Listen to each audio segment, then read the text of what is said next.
तो ठीक होता है, मुझे फील तो ठीक होता है। और हाँ, मैं फिर ना मैं एक्चुअल में मैं दिखाना, मैं पर्सनली इसको दिखाना चाह रहा हूँ। कोई आपने टाइम लगे ना, उस दिन बैग भूल गया।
कौन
Hare Krishna, everyone.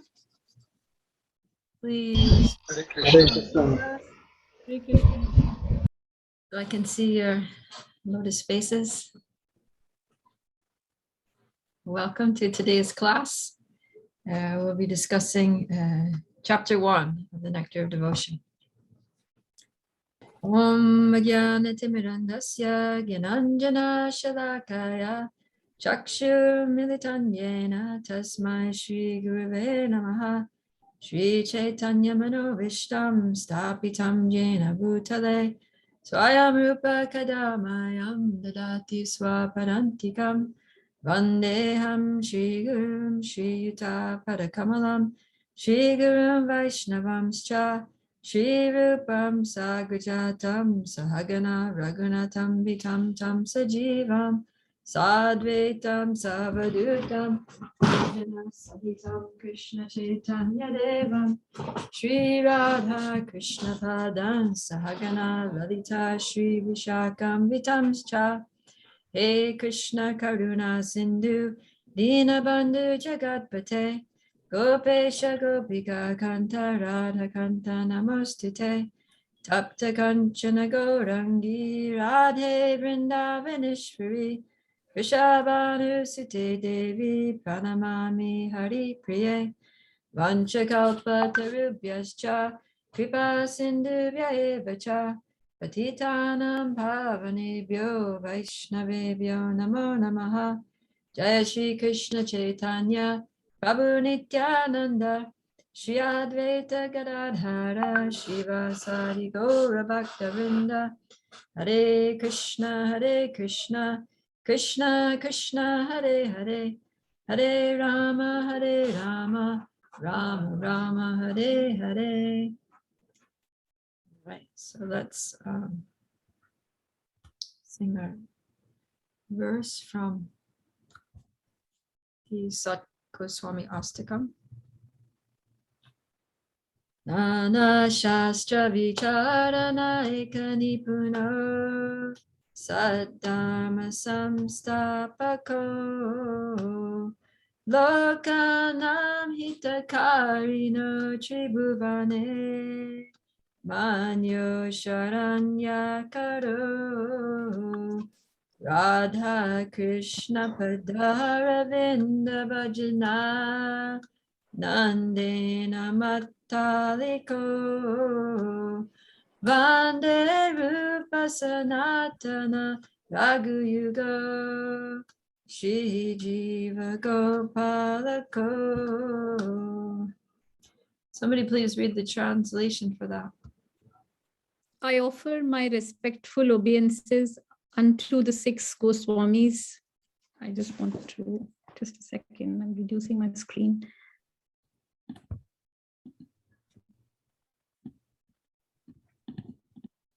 Yeah, I offer my respectful obeisances unto the 6 Goswamis, namely Sri Rupa Goswami, Sri Shantana Goswami, Sri Raghunatha Bhatta Goswami, Sri Raghunatha Dasa Goswami, Sri Jiva Goswami, and Sri Gopala Bhatt Goswami, who are very expert in scrutinizingly studying all the revealed scriptures with the aim of establishing eternal religious principles for the benefit of all human beings.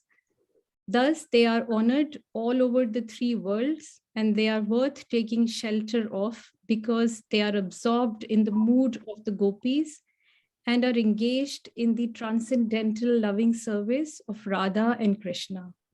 Thank you, Jai. All right, now we can also say this verse here that we discussed at length yesterday and which you have to memorize. Anya bilashita shunyam jnana karma dhyanavritam anukulyena krishnanu shilanam bhaktir uttama. When first class devotional service develops, one must be devoid of all material desires, knowledge obtained by monistic philosophy, and fruitive action. The devotee must constantly serve Krishna favorably as Krishna desires. All right. So this chapter 1 starts off with a quotation, which was spoken by Lord Kapila Dev to his mother Devahuti. in which he says, my dear mother, those who are my pure devotees and who have no desire for material benefit or philosophical speculation, right? Anya vilashita shunyam, jnana karma dinaritam. So this is the jnana, no desire for philosophical speculation, and karma, no desire for material benefit, have their minds so much engaged in my service that they are never interested in asking me for anything, except to be engaged in that service. They do not even beg to live in my abode with me. So this is a very exalted state of consciousness. And here we're definitely talking about not just an ordinary bhakta, although no bhakta is ordinary, but relatively speaking, we're not talking about the ordinary bhakta, but we're talking about the uttama bhakta, that one who has attained first-class devotional service, which is free from any other desires. So then Srila Prabhupada talks about the 5 kinds of liberation, because it's very significant that the devotee doesn't even desire liberation. And there are 5 kinds. So does anyone know a verse from the Bhagavatam that talks about the 5 kinds of liberation? Salokya Sashi Samipya, that shloka. Yeah, go ahead.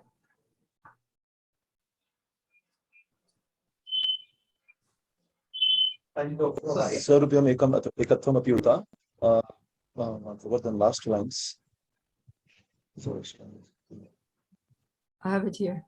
Mina mat sevana padaya, I forgot something like this. I forgot the 3rd line. Last line is Mina mat sevana padaya, I forgot the 3rd line. Divyamanam, the green anti. Yeah. Even if it's offered.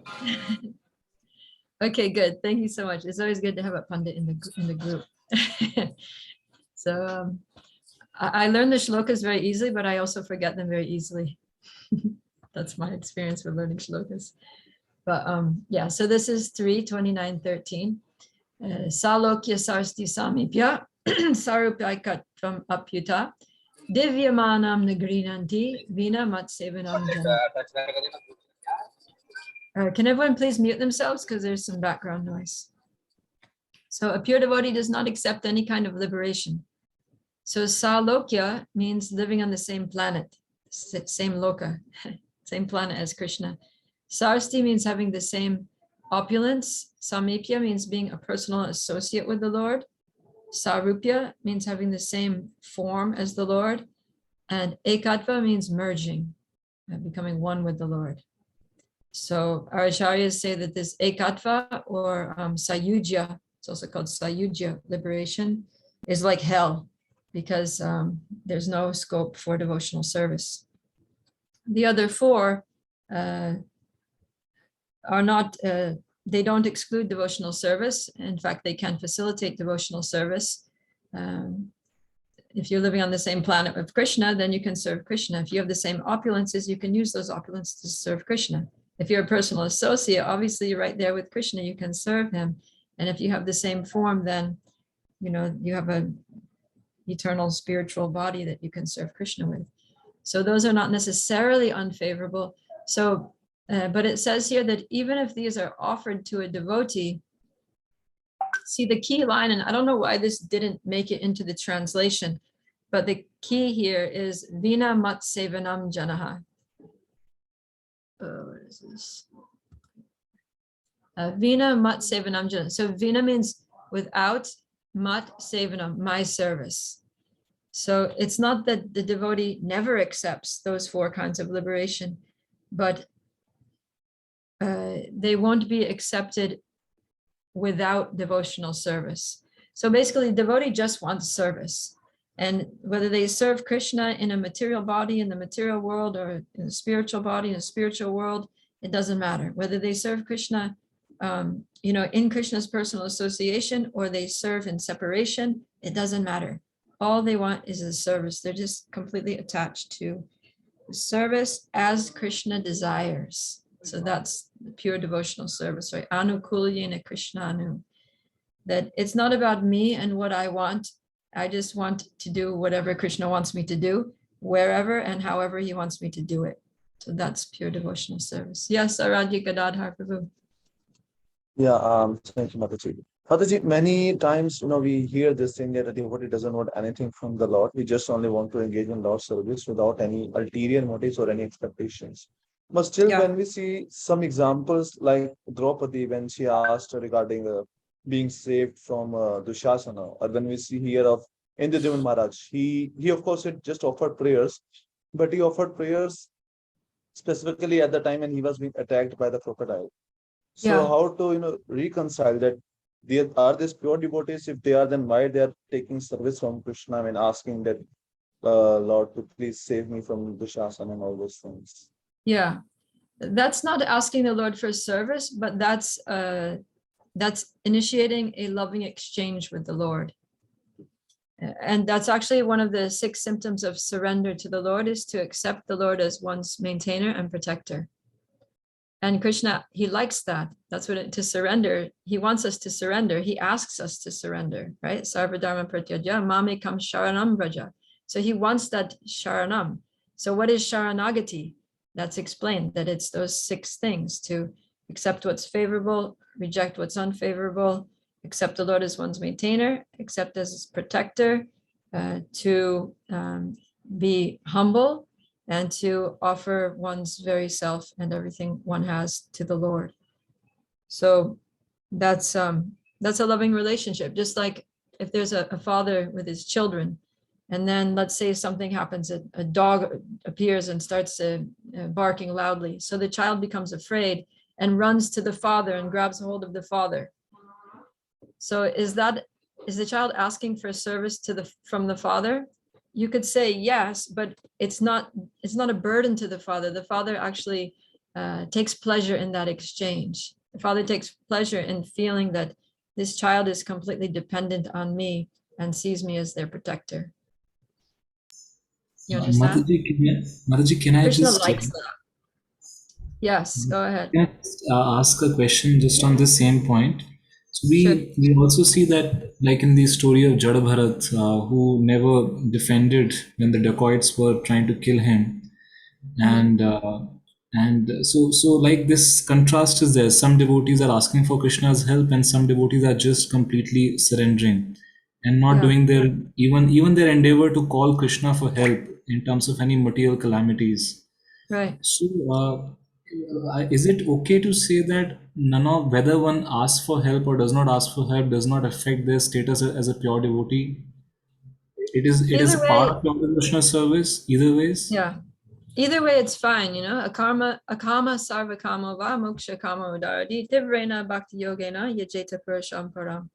That whether one has all kinds of desires or no desires, or desires, it doesn't matter. Just perform devotional service with intensity, with feeling. And that's that's what we're supposed to do. So the idea is that we need to be Krishna conscious. So whether we approach Krishna because we're afraid or we need something, or whether we just serve Krishna without asking anything, somehow or other we just need to be Krishna conscious, and that's pleasing to Krishna. Okay, so different devotees have different moods, and that's an individual thing. So Mataji, that does not. So basically, either ways, they will be qualified as performing the first level of devotional service, the first class devotional service. Yes, as long as they're not asking for something separate from Krishna's service. Right? So if you're going out on book distribution and then some crazy person starts like trying to bother you or something, then you might pray for Krishna's protection. Why? So that you can continue your service. Or if you're sick, and you might pray for Krishna to help you to get better. Why? So you can continue your service. So it's all about the service. In case of Draupadi, how do we relate in the way you're relating right now, Mataji? Yeah, because Draupadi, I mean, she was a devotee, so she was always just thinking of Krishna and serving her husbands who were devotees of Krishna. Everything that she did was in Krishna consciousness. So naturally, if there's some danger, you're going to turn to Krishna. Okay. Thank you, Mataji. Mataji, just one more question. when Prabhupada writes this statement, go back home, back to Godhead, or desire to go back home, back to Godhead, Yeah. we usually understand that its basic meaning is to seek devotional service and to get out of the three modes and seek pure devotional service. But Yeah. at times when I hear the lectures or see some statements, it's almost seem like he's literally asking us to desire to go back home. Yeah. So does that, I mean, how do we understand this sentence with regards to the verse we're reading right now? Well, in general, Krishna wants us to go back home. He wants us to be in the spiritual world because he wants us to be happy, and that's where we can be happy because that's where we belong. But then, of course, because there are fallen conditioned souls rotting here in the material world, then somebody has to stay and help them.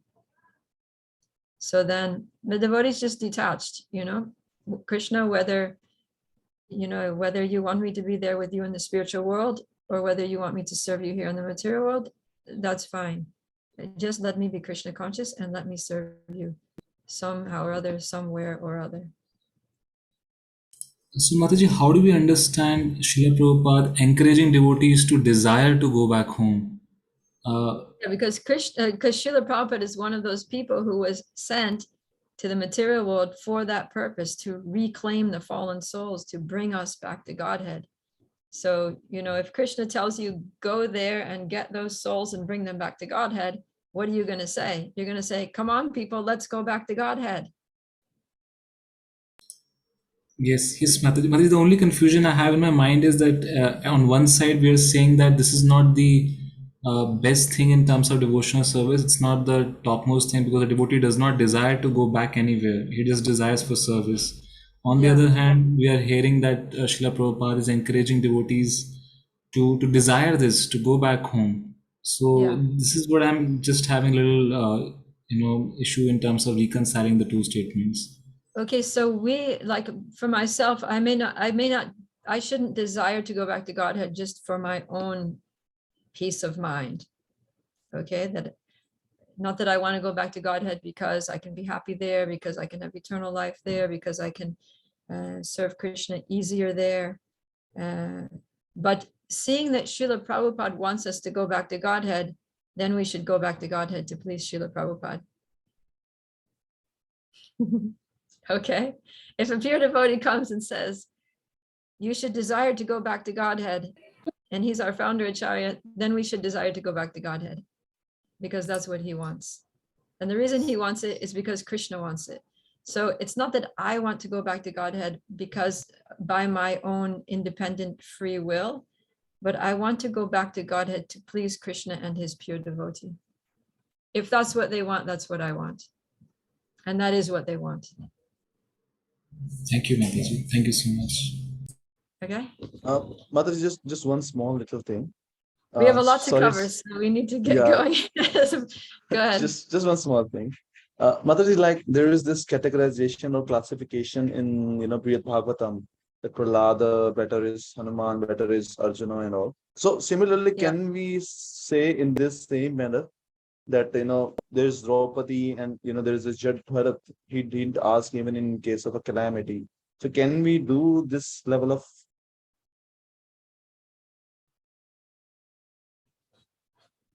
You're freezing, Prabhu. Okay, he's not going to hear. I guess he can hear later. Yeah, I mean, we can look at it as devotees are on different levels, and we're also on different levels. So we can't act artificially. Like Krishna told Arjuna in the Battle of Kurukshetra, you're a fighter, you have to fight. Some people can go to the forest and live as renunciants and live like a Bhajananandis out there in the woods, but you can't, because as a Kshatriya, you'll end up fighting nonetheless. You'll end up fighting with the sages there in the forest. So we have to act according to our level, just like the bird flies high in the sky according to its capacity. So we can't artificially do something that a more advanced devotee can do, but we can aspire for that and act at the level where we are at the present time. That's part of what it means to be living in the present, right? Act in times that are with thee, and progress ye shall call, Bhaktivinoda Thakur said. So in the same way, act at a level at which thou art at, and progress ye shall call. But at the same time, we should be always aspiring to be better, to be better. Not that, oh, this is where I'm at, I've become complacent and this is my level, you have your level, don't bother me. No, I'm at my level, but I know I can do, I see that there's a lot of progress and I'm really trying hard for that, but not artificially, not as imitation. Okay, Thank you. all right, let's you. go on. So now here's this chapter 1 is all about the 6 characteristics of pure devotional service. And so here they are, that the first one is Klesh Agni, which means relief from suffering. Then there's Shubhada, all auspiciousness, Mokshala Guta Krit, that devotional service, pure devotional service derides even liberation. And that's why devotees don't care about liberation, because the bliss that they get from devotional service supersedes the happiness of liberation. Sudurlabha, it's extremely rare. Sandrananda Visheshatma, it gives the devotee incalculable bliss. And Sri Krishna Karshini, it attracts Lord Krishna to the devotee. So Krishna is all attractive, but we're attracted to Krishna, but Krishna is attracted to pure devotional service and the devotee who's executing it. Okay, so we're going to look at these one by one. First one, let's see. All right, so the first one, Klesh Agni. So Klesha means suffering, and devotional service relieves the suffering because it frees us from all sinful reactions. And Krishna is the one, Krishna himself, being pleased by our devotional service, frees us from sinful reactions, like he says, Sarvadharma Pratyajya, Mamikam Sharanam Vraja, Aham Tvam Sarva Papebhyo, Mokshayishyami Ma Shuchaha. Just surrender unto me and I will deliver you from all sinful reactions. Do not fear. And Rupa Goswami quotes the Padma Purana, which talks about how sinful reactions come in different stages. And pure devotional service is unique in that it eradicates all 4 stages of sinful reactions, because other processes may free us from some things. You know, there are processes of atonement that can neutralize the reaction for a specific sin. But it doesn't free us from the sinful desire. It doesn't free us from, you know, all the sins that are stored up from previous lifetimes and things. So there's in the Bhakti Rasamrita Sindhu, Jiva Goswami does quite an extensive analysis on these 4 phases of sinful reaction. So we're going to look at that a little bit. So this verse is very famous from the Padma Purana. It's quoted by Rupa Goswami. Aprarabdha phalam papam kutam bijam phalam mukam kramenaiva praliyate Vishnu bhakti ratatmanam. So for those engaged in bhakti to Vishnu, step by step, that's kramenaiva, the aprarabdha, kuta, bija, and prarabdha karmas are destroyed. So we have the definitions for these here. That phalam mukam is prarabdha karma. Phala means fruit and mukam means face. So it literally means those sinful reactions, the fruits of sinful reactions means the fruits of your activities. So those fruits are facing you. they're in your face. In other words, you're experiencing it right now. So the sinful reaction being presently experienced in this life as happiness and suffering. And then bija means the reaction that's about to become prarabdha. So just like you plant the seed and it's just a matter of a short time before it's going to sprout. So the bija is also an aspect of prarabdha karma. It's the preliminary stage of prarabdha karma. As soon as that seed is planted, it's going to sprout. So as soon as the bija reaction is there, then very quickly it will become prarabdha. So yeah, bija means that it's about to be experienced in this lifetime. And sometimes you can have an impression of this, like you feel like something bad is going to happen, or you feel like you're going to come down with a cold or something. So it's kind of like that. The bija, you feel that something is coming, and then there it is, prarabdha. So you feel like a cold is coming on, and then next morning you wake up, with a headache and a stuffy nose and a fever, and you're sick. Then kuta is the sinful reactions which are about to become bija. So kuta is kind of like a transition in between aprarabdha and prarabdha, where it's just about, it's kind of lined up for you to experience in this lifetime, but it hasn't quite been planted. It's like the farmer went to the store and bought the packet of seeds, but hasn't put it in the soil yet. But he's about to. He's just waiting for the weather to be right, for the springtime to warm up enough or something like that. Okay, then aprarabdha is the big stockpile of karmic reactions that will manifest in future lives. They're not yet prarabdha, and they won't be in this lifetime, but they will eventually produce kuta, bija, and prarabdha karma. So these have been accumulating since time immemorial, and they're practically infinite in number. And over many lifetimes, they manifest from subtle to gross forms. So those are the terms that Jiva Goswami defines from the Padma Purana verse. And then these things, they create a cycle.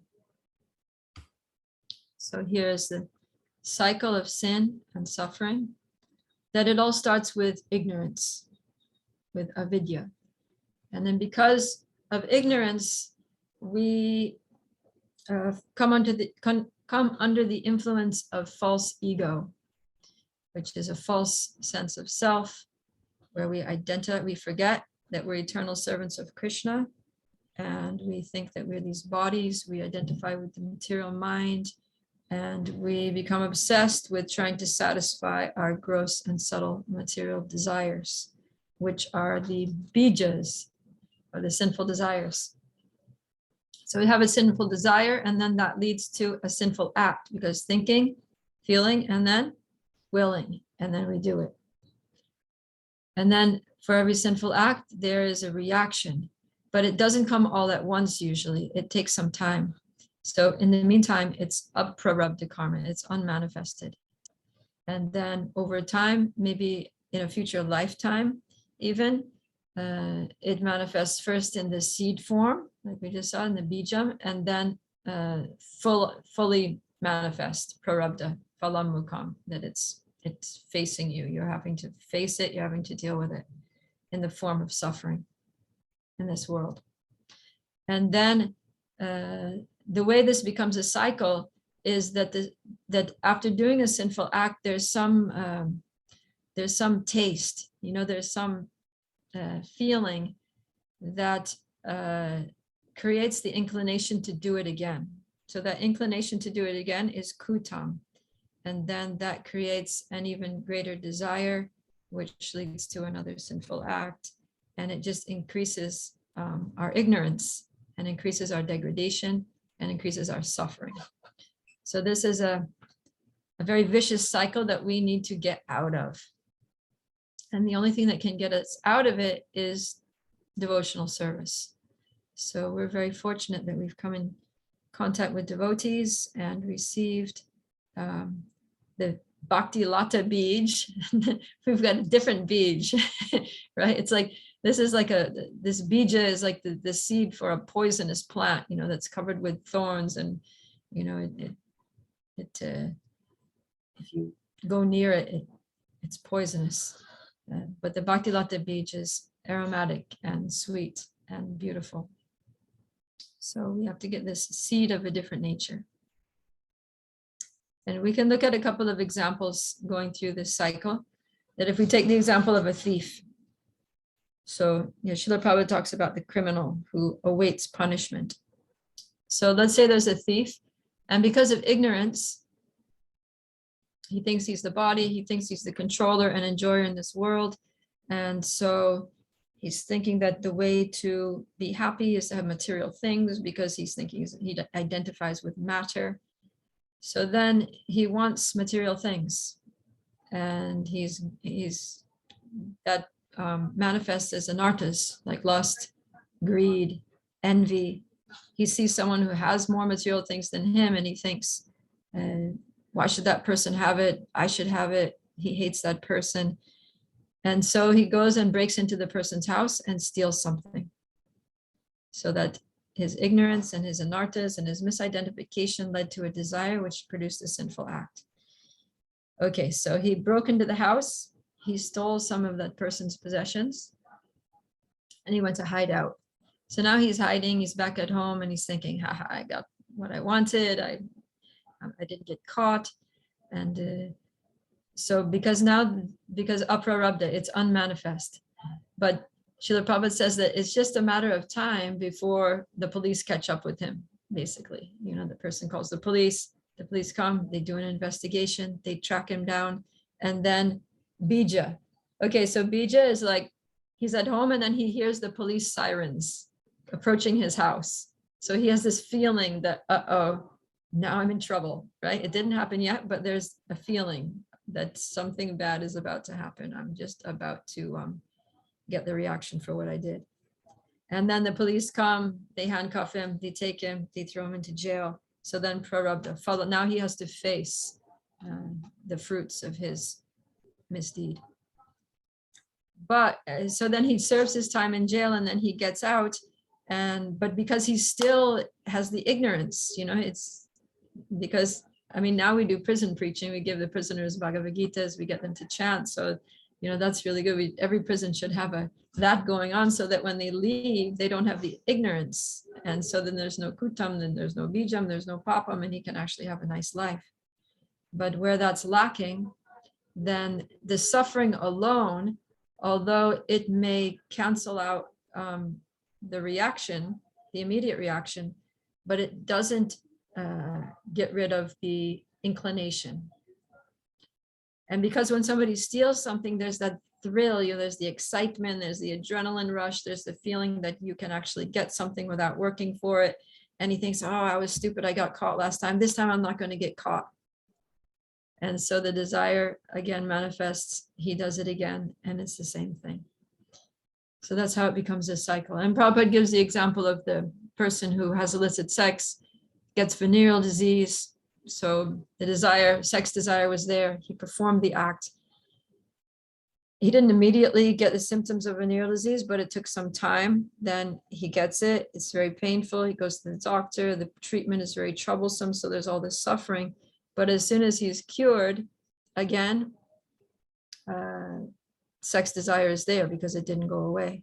And in fact, because he did it, then that actually increases the desire. So it's even more of a desire despite the reaction.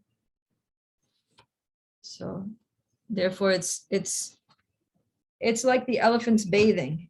Prabhupada quotes that verse from the 6th canto, that the elephant might take a bath, but as soon as it gets out, it throws dirt on itself. So in the same way, because the person still thinks they're the enjoyer, they still think they're still, lusty and greedy and envious, then they do it. And this false ego is actually compared to a snake, like envy. Sometimes we say that envious people are like serpents, right? And snakes are considered envious. So, but Srila Prabhupada says that he gives that example at the end of this section, I think, that when there's a big fire, a blazing fire in the forest, then the four-legged animals can escape, they can run away, but the snakes can't, and they all are immediately killed. So the blazing fire of Krishna consciousness is so strong that the snakes of ignorance are immediately killed.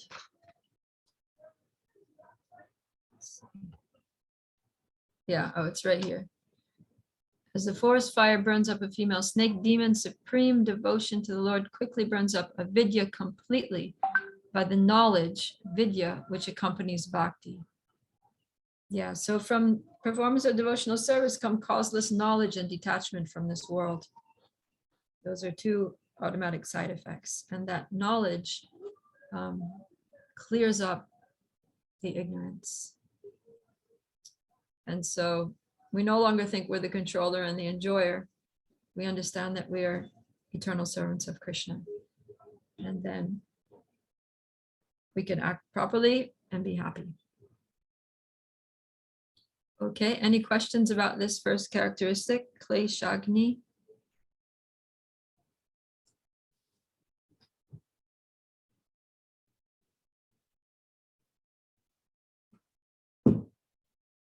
You have an essay to write about this, your first essay.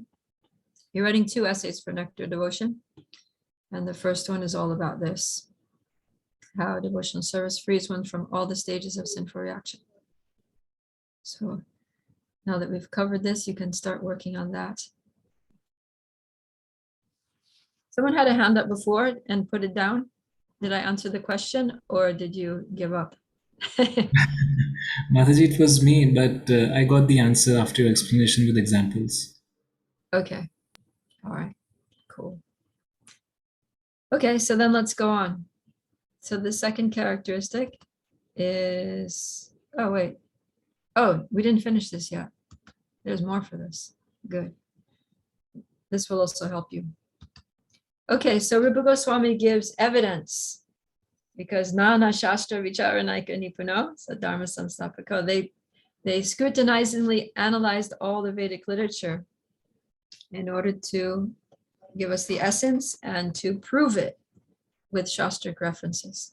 So we talked about how the cycle of sin, and so now how bhakti destroys suffering at every stage. So unmanifested reactions means aprarabdha. Manifest means the prarabdha karma.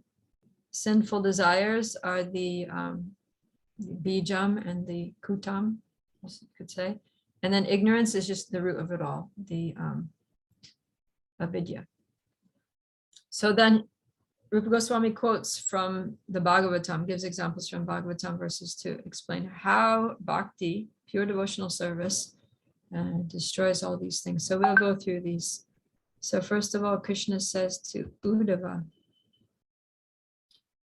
my dear Uddhava, devotional service in relationship with me is like a blazing fire that can burn to ashes all the fuel of sinful activities supplied to it.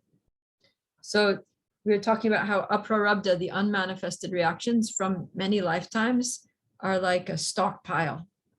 So it's like, of course, in India you don't do this, but in cold countries, or maybe I guess they do this in the northern part, like in the mountains. So it's cold during the winter. So then during the warm months, then they gather wood. They gather so much wood, and they have these big wood piles beside the house that they cover with, some plastic tarp, or they cover with the roof, and they keep this stockpile of wood to last them throughout the winter. So in the same way, we have this stockpile of aprarabdha karma, which is like fuel, like a wood pile that gradually, you burn the wood and the heat comes. So, but that heat is in the form of suffering because there's sinful reactions. Krishna is saying that devotional service is like a blazing fire that can just burn all this fuel to ashes very quickly, an unlimited amount. So all the aprarabdha karma, the whole stockpile is just immediately diminished. Okay. And then the next one is proof for destroying the prarabdha reaction. So prarabdha is the ones that are already manifested. Now, if other yoga systems, if you study like Patanjali yoga or something like that, they'll talk about how some of the aprarabdha karma can be eliminated, but once something is manifested, then it can't be changed. But bhakti is unique in that even the prarabdha reactions can be neutralized or reversed or just overcome. And then the example here is this very famous verse from the third canto.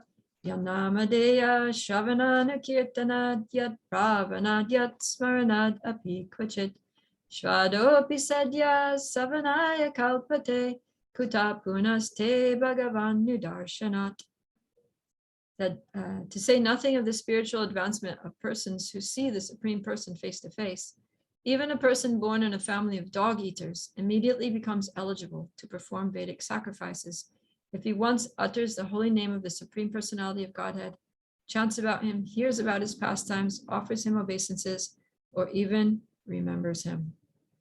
So Prabhupada lists four effects or 4 ways that prarabdha karma can manifest. Does anyone remember what those 4 things were?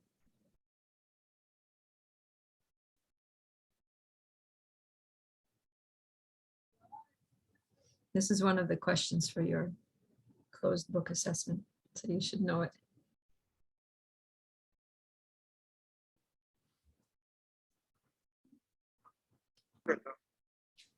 Yeah. Mataji, can you please repeat the question once? What are the four effects of the 4 ways that manifest karma may appear in your life? Oh, are these the ones where the effect which is not yet kind of come into force or yet not impacted you? No, Effect- not that. It's okay. Not that one. We're talking about the manifest karma, prarabdha karma, can appear in your life in 4 ways. One of them is referred to in this verse. A being of low birth, being born in a bad family. Kutam Bijam Papam Phalamukam, it is not that one. Not that. Mataji, is it the one that talks about chronic disease, legal Yes. implication, born in a low and degraded family, or one is uneducated or very ugly? That's right. Yeah. So your manifest karma, the prarabdha karma, appears in your life now. It's the suffering that we're going through now. So that suffering may take the form of some disease or legal problems, or being born in a low family or degraded family, or being uneducated or ugly. So these are manifest karma, 4 examples. So this is talking about one example, being born in a low family. So Kapila Deva is saying that even if a person is born in a family of dog eaters, so that's like the lowest of the low families, but if they perform the processes of devotional service, specifically chanting the holy names, hearing Krishna Katha, offering obeisances to the Lord and remembering him, then they immediately become eligible to perform Vedic sacrifices. They become qualified Brahmins, and even higher than a Brahmana. And they don't even need to go through any like ritualistic purificatory ceremonies. Just by doing the processes of bhakti, they become qualified. So that's why Krishna says in that verse that I talked about yesterday, that in Bhagavad Gita 9:32, that even if one is born in a low family, or a woman, or a Shudra, or a Vaishya, it doesn't matter. Anyone through the process of bhakti can attain the supreme destination. So if someone can become so qualified as to go back home, back to Godhead, and serve Krishna in Goloka Vrindavan, then what to speak of performing a Vedic yajna in this world? What to speak of, a devotee isn't barred from any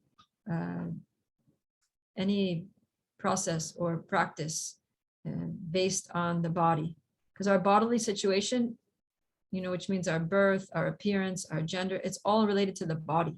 That's all just prarabdha karma. So, but one who performs devotional service should not be classified according to prarabdha karma, because the prarabdha karma is actually gone. The effects of the prarabdha karma are gone. So the body is no longer a limitation. Okay. So, All right. Mataji, just one Yes. question, if I may, that we just spoke about the sinful activities and the impact of those sinful reactions, in our lives, right? That whether we Yeah. are born in a degraded family or we are ugly or uneducated and so on and so forth. Yeah. And then we talk about devotional service that could kind of mitigate these sinful reactions. Now, is there a balance that all of them are mitigated, or there would still be some remain even if we are in devotional service? Well, all of them are mitigated. Of course, let's say if someone is ugly, right? Let's say if someone has a big nose or something. It's not like by performing chanting Hare Krishna, your nose is going to, like an instant overnight plastic surgery or something. It's going to happen. It doesn't quite manifest that way. But still, an amazing thing is that even if a devotee has some, what might look like ugly features, according to a material estimation, still the devotee appears beautiful due to their purity, their effulgence, their personal qualities. And actually, I've even seen that when I was in the ashram in London, there was this girl who joined the ashram, and she had a very bad complexion, and she just looked like a mess, like you would look at her and just be like, oh my God, poor thing. But then I left to go to another temple to do service for a couple of years, and then I came back and I saw her and I barely recognized her. Like, she had become so beautiful and radiant, and her complexion totally cleared up, her eyes were bright, and it was like, I was like, wow, you became so beautiful. And then she said, well, must be by the mercy of my spiritual master and Krishna, because so even that, even our physical characteristics can change. Okay. And of course, as far as education, you may remain, a person may be illiterate when they join, but then there's the example of that Brahmin who was illiterate, but he was still reading the Bhagavad Gita because his spiritual master had instructed him to do so. And he was getting all the realizations of the most sublime transcendental knowledge from within his heart by the grace of the Lord. So in fact, he had the best education, the king of education, Raja Vidya, Raja Guhya. Thank you. Gaurav, Prabhu. Hare Krishna Mataji. Just a small thing I just want to ask. Like you told about is it like 4 ways sin appear in our life? But you pointed out 5 points: disease, legal problem, birth in low family, not getting education or uneducated, and ugly. So did you mention that? Somehow the uneducated or ugly count as the same one. I don't know. I mean, actually there are 5. I would have said that there are 5, but the way that it's taught is that it's always presented as 4. And that uneducated or ugly are in the same, are number 4. So you can, yeah. The question on the test is these four manifestations of mature sinful activities. So just do it that way. Okay, Parama Karuna. Mataji, when we are doing preaching, one phenomena comes in our light many times, that some devotees mention and share that after they start doing bhakti, their material problems have sort of kind of erupted. They were doing all okay before they started chanting, but after they started chanting, they're having this problem and that problem. I'm just trying to understand this thing, whether it happens out of some systematic pattern, and how is it connected to what we are studying right now? Yeah. Okay. Very good question. And actually, Rupa Goswami addresses this in the Bhakti Rasamrita Sindhu. I'm not sure. I don't think Srila Prabhupada brings it up in the Nectar of Devotion, but it is there, that he quotes the verse 1088.8. Are you familiar with that verse from the Bhagavatam? Yasyaham anagrinami taddanam. Yes. Okay. Do you want to just tell us what it means? in which Lord Brahma is saying that one should just continue with the pains and pleasure like the inheritance of a father. That's another verse, but I'm talking about, does anyone know 1088? Yes, Yaham Anugrinami. Harishita Dhanam Shaman. Tato Dhanam Vijanti Usya Swajan. That's Okay, what go ahead. Prabhupada used to refer. Yeah. Prabhupada cited this verse about his own life, that this is what happened to him, Yeah, right? yeah. He Oh actually had yes, a great that was life. it. He I had a think nice I family, business, everything. He was When going to he be discussed one with of the most Sridhar Maharaj, wealthiest persons. What's that? he the discussed it with special Sridhar favor Maharaj. Mataji. Yeah. So Krishna says, if I specially favor someone, then I take away all his wealth. And then gradually, all of his friends and family abandon him. And what's the last line? The last line is very funny. Something dukkha dukhitam. He experiences one one distress after another. So we can see that happen with Prabhupada. You know, his business was broken into, and then the warehouse burned down. His wife was totally unsupportive of either his business or his spiritual practices, and just it was a mess. So, yeah. So bhakti frees us from suffering that comes as a result of previous material activities. It frees us from our karmic reactions. But as a result of bhakti, Krishna may reciprocate with us by giving experiences which may appear to be suffering. Okay, I say appear to be suffering because they're not actually suffering. They look like problems, but when you suffer materially, you actually suffer. But when you suffer at the hands of Krishna, it's actually blissful. Because on the one hand, you're crying and frustrated, but on the other hand, you're feeling so much relief.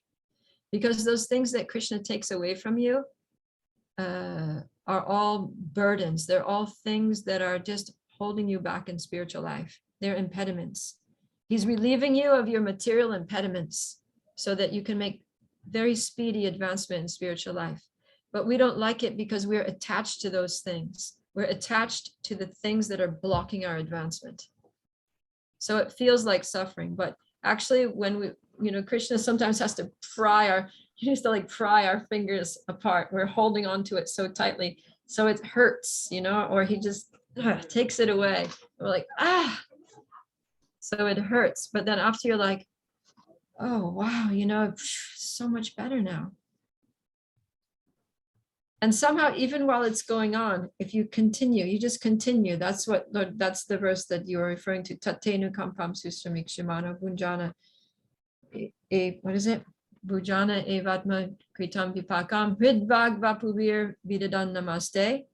Jivete yo mukti pade sadaya. Yeah.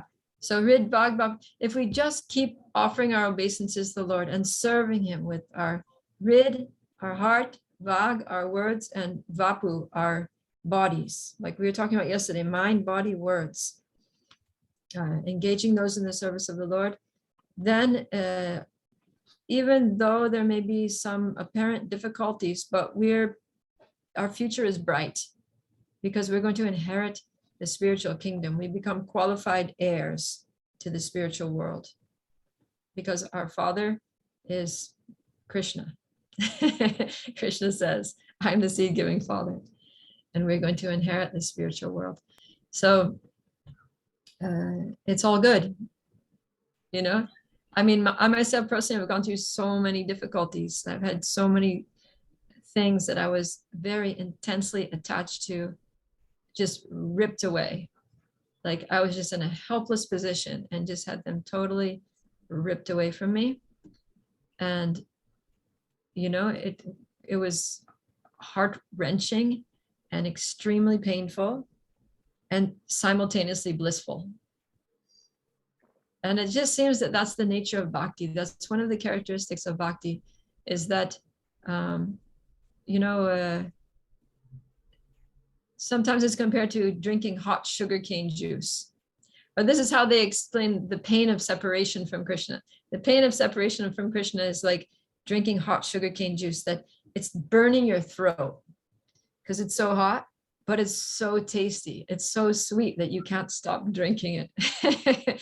So in the same way, there's so much pain in bhakti, you know, when you're getting free from material attachments, at least in the beginning stage. This is the beginning stages. But at the same time, it's so blissful that you can't stop practicing it.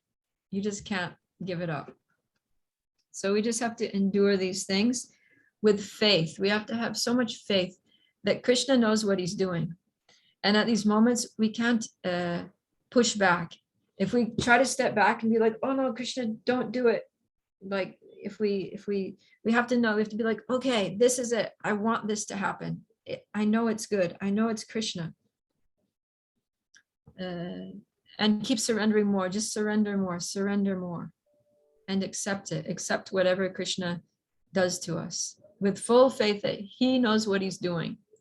Just like you have some pain in your stomach. So the doctor says, oh, you need to get a surgery. So it's going to hurt. You know, he's going to take a knife and he's going to cut you. He's going to cut you open, and there's going to be a lot of pain and a lot of suffering for a long period of time. But if you say, oh, no, doctor, I refuse to get the surgery. I'll just, you know, it's hurting now, but it's not so bad. If you're going to cut me, it's going to be so much more painful. So just leave it, you know, better this than that. If we say that to Krishna, then we'll just stay stuck in the material world with our anarthas, which anyways are distressful. But if you surrender to the doctor, okay, I have total faith in you that even though this surgery is going to be very difficult and require a lot of time to recover from, I have faith that you know what you're doing. You're going to cut out the whatever it is, tumor or something, and after that, it's going to heal up nicely, and I'm going to be as good as new. So we have to trust Krishna like that. Krishna, Thank you. with faith, you know what you're doing. Just go ahead and do it, and I'm your servant in any scenario. And we'll come out a lot stronger, and a lot more faithful. And when we look back on it, even if when we were going through it, it was so painful. When we look back on it, we'll be like, wow, that was actually the best thing that ever happened to me. Thank you so much, Krishna. I couldn't have done it without you. There was no way that I was going to let go of that. And you just took it away. And I'm so happy that you did. Okay. Thank you so much, Mataji. This was a very inspiring answer. Mataji, just one thing I'm asking upon this question, that does this phenomena happen to someone very new to Krishna consciousness as well, or is it just with devotees who got very serious and then Krishna did this special favor? Because when I asked this question, I was actually referring to very recently joined devotees who are not they are serious, but they're not so serious at the same time. But they some of them face this issue that as soon as they start chanting, Krishna says, this is the first installment of my mercy, that I take things away. And sometimes he does it even before the person surrenders, to show them that the material life is hopeless. So you may as well surrender. Krishna gives everyone what they need. So it can happen at any stage. But yeah, this is the first thing, is he takes everything away. And then after, what does he do? He gives you everything. Okay, so let's go on. Now there are a few more proofs here. So this is the proof that bhakti destroys the desire. That bhakti destroys our material desires. He's quoting from 6th canto. Although one may neutralize the reactions of sinful life through austerity, charity, vows, and other such methods, these pious activities cannot uproot the material desires in one's heart. However, if one serves the lotus feet of the personality of Godhead, he is immediately freed from all such material contaminations. Yeah, there's also the analogy given in the Bhagavatam that when there's a fire, a small fire, it can burn the bamboo to the ground, but the roots are there. So as soon as it rains, it will sprout again. But that bhakti actually uproots everything, all these things, all of our material desires. And then bhakti destroys even avidya. Avidya is the whole start of it. Remember the false ego that led to our material desires. So this is from the 4th canto. This is a very beautiful verse. Yad pada pankaja palasha vilasa bhaktya karma shayam gratitam udgratayanti santa tadvanarikta matayo yatayo pirudha shroto ganasta maranam bhajavasudevam. The devotees, by actions of service to the toes of the lotus feet of the Lord, can very easily overcome the knot of ignorance, carrying unlimited impressions of karma, tied tightly by action. So it's knotted, this gratitam. It's like, it's a tight knot of ignorance that's strengthened by unlimited impressions of karma. And it's very difficult to untie. So gyanis and yogis, even though they try to untie this knot, they can't. But for devotees, he says they can very easily overcome this knot of ignorance. Therefore, you are advised to engage in the devotional service of Krishna, the son of Vasudeva. Okay, so that's the evidence that's given for, I think we did all of them. Yes, for how bhakti destroys suffering at every stage. So now let's go to the second. We spent 1 hour on the first characteristic. So these we'll go through a little bit faster. The second characteristic of bhakti is that it is we're talking pure devotional service, is shubhada. That shubha means auspicious and da means the giver. It's the giver or the bestower of all auspiciousness to the bhakta. And this auspiciousness manifests in 4 ways. One is affection. Affection for all living entities. Now this is manifest as compassion, that you want to do things to benefit. You want to engage in welfare activities for all living beings. Prabhupada talks about this. He says, at the present moment, groups of people are engaged in welfare activities in terms of society, community, or nation. There is even an attempt in the form of the United Nations for a world help activity. But due to the shortcomings of limited national activities, such a general mass welfare program for the whole world is not possible. The Krishna consciousness movement, however, is so nice that it can render the highest benefit to the entire human race. Everyone can be attracted by this movement and everyone can feel the result. So Rupa Goswami and other learned scholars agree that a broad propaganda program for the Krishna consciousness movement of devotional service all over the world is the highest humanitarian welfare activity. So when we practice bhakti, before becoming devotees, we may not really think too much or care too much about other people, but when after performing devotional service, we develop compassion. We want to help others. That's an effect. Then the second is being attractive to all living entities. So yeah, devotional service actually makes one attractive. The 6 Goswamis, the first line is Dhira Dhira Jana Priya Priya Karo Nirmatsara Pujito. So Dhira and Adhira, that the 6 Goswamis were so, they were such nice pure devotees that they were loved. They were dear, Priyakaro. They were dear to the gentle and to the ruffians. All kinds of people just loved them. So I've also had this experience that when you going out preaching and standing on the street distributing Prabhupada's books for many years, that people appreciate you. They're attracted to you. And once I was on the street and there was this homeless man, and he was very rough. He was walking down the street. He was very drunk, or he was on drugs or something. He was just really messed up and very angry. And he was shouting in a loud, very harsh voice and swearing. He was using all kinds of really bad language and shouting at people and kicking things. And he was coming my way. So I was just like, okay, Krishna. I was like, just steer this guy away or something, but I hope he doesn't, because sometimes they can. But all of a sudden he came to me and he looked at me. I was with the books and I was standing there, and And then he said, oh, you're Hare Krishna, right? And I said, yes. This was in London. And he said, oh, you're very good people. You really help people. You know, other people come out here and collect money, ask for donations, but they don't do it. They just use the money for themselves. But you people actually do it to help people. And then after that, he stayed around for a while, just watching me. And I was approaching people. So I would approach a person, present them the book, and then he would come up and say, you should give her a donation because they're actually helping people. And it was so funny because a minute before he was just ready to, like, you know, beat up somebody. It was just so livid. And then as soon as he saw me, he totally changed and became like an angel. And he started even helping me with my book distribution. So yeah, we can experience this, that practicing bhakti makes us attractive to all living entities. And then, okay, there are also evidences for these.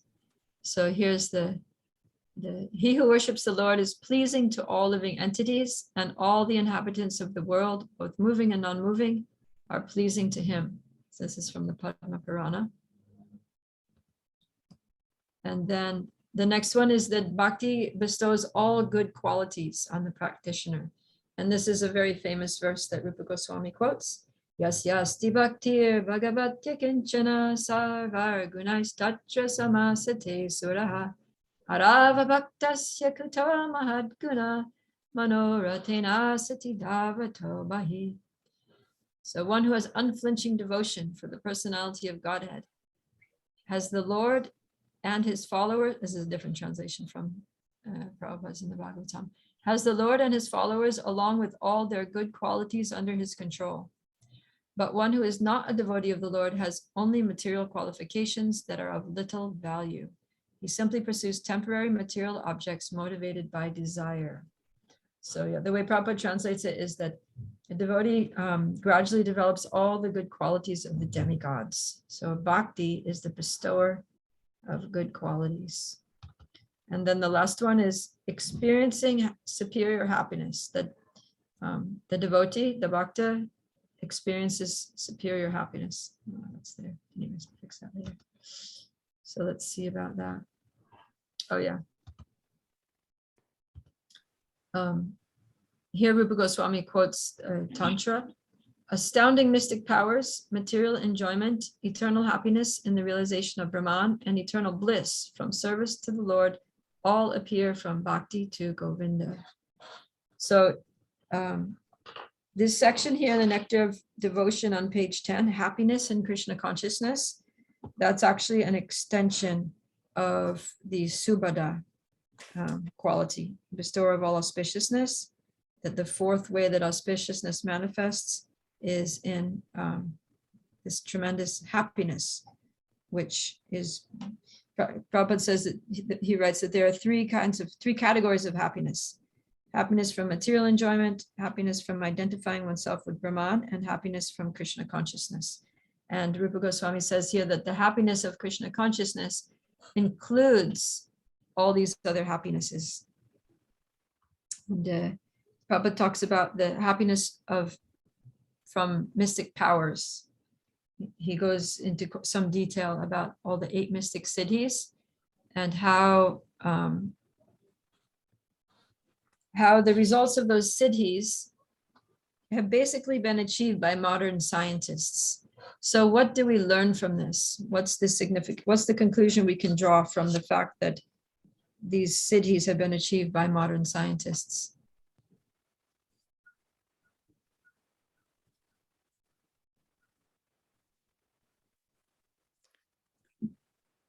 This is also one of your questions from Question Bank. You should, when you're reading in preparation for the class, you should go through the question bank and just go answering them as you read. That helps you to focus and be attentive during your reading, and then also you're prepared for your test by the end. But anyways, just think about it.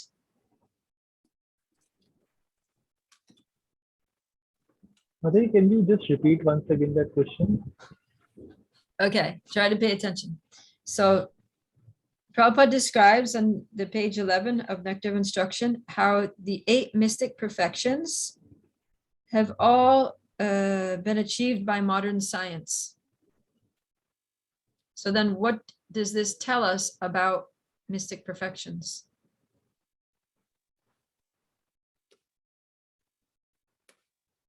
Madhaji tells us that to some level these are achievable in material world, maybe not in the sense that they can be achieved in mystically, but for example, we have developed rockets and whatnot to reach moon for prapti, but exactly we are not achieving prapti, because prapti is like you can stay there but you can get anything from some other place.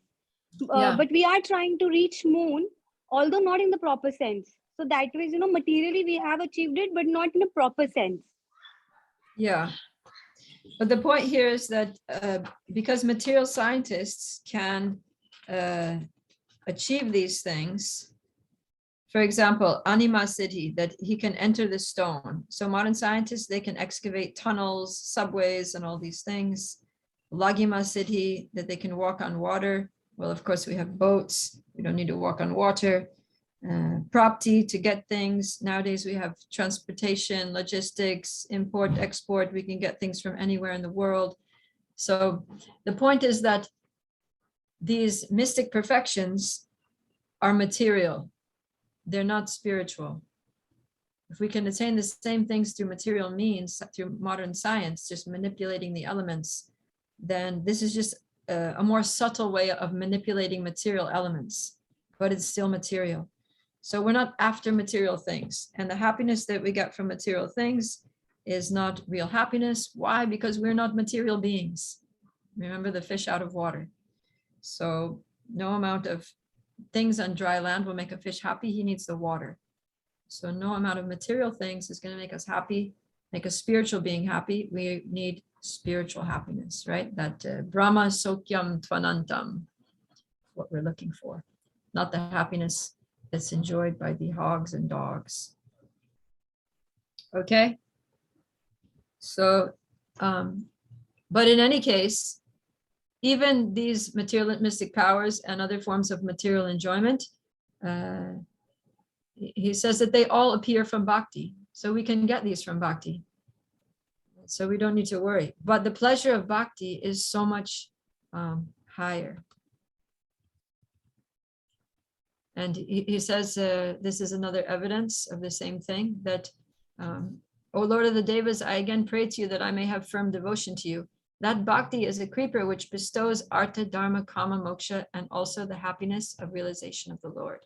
So, the four purusharthas of religion, religious life are, religion, religion, economic development, sense gratification, and liberation, and they can all be achieved by bhakti. Vidyavati Mataji, you have a question or comment? Yeah, Hare Krishna Mataji. I have a question regarding the last point that you mentioned. It says that Krishna, it attracts, devotional service attracts like all the living beings. So, but we see so many people who are envious of devotees. They are not at all attracted, but they are trying to disturb the devotees. So, like, is it that they don't have enough sukritis or something else to it? Yeah. Well, we could say they're also attracted, but in a negative way, right? Like Kamsa.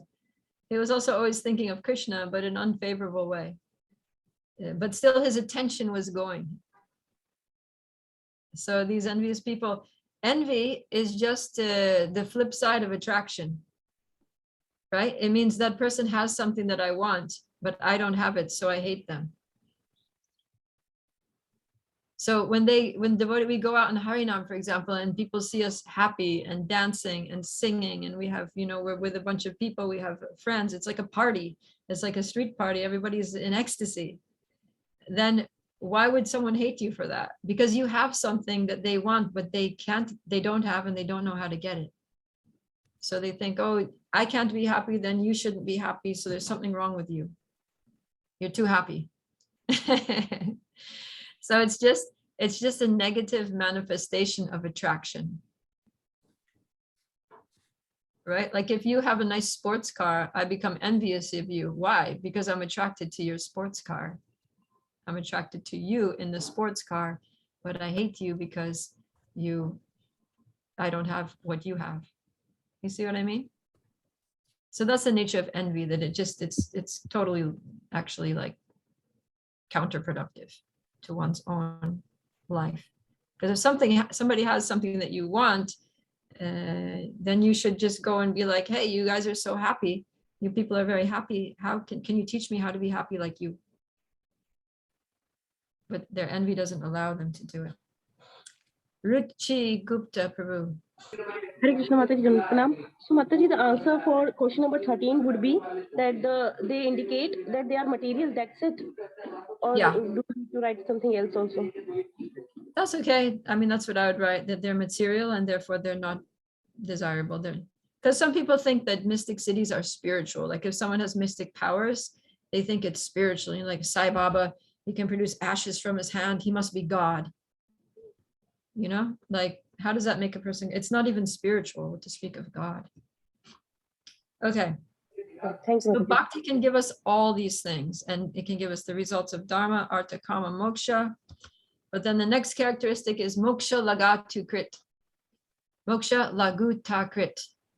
That although bhakti can give liberation, bhakti causes total disregard for liberation. It's like, yeah, I can get liberation, but I don't want it. Why? Because bhakti itself is so ecstatic. It's so amazing.